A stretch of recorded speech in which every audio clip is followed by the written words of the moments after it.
ಆಶ್ರಮದಲ್ಲಿ ಗಂಟಿನ ಸುಮ್ಮನೆ ಒಂದು ವಾಲಿಗೆ ಹಾಕಿದ್ವಿ, ಅದಕ್ಕೊಂದು ಚಂದ ಒಂದು ರೂಪ ಕೊಟ್ಟು ಡೆಕೋರೇಟಿವ್ ಮಾಡಿ ಈ ರೀತಿ ಅಜ್ಜಿ ಕಡೆಯಿಂದ ಓಪನಿಂಗ್ ಮಾಡೋದು.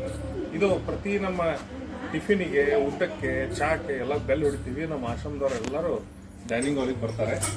ಅಜ್ಜಿ ಕಡೆಯಿಂದ ಓಪನಿಂಗ್ ಮಾಡೋದು.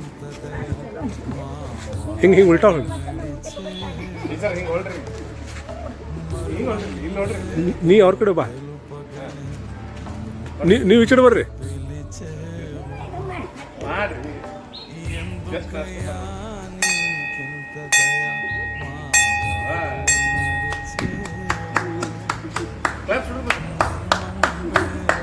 ಬೈ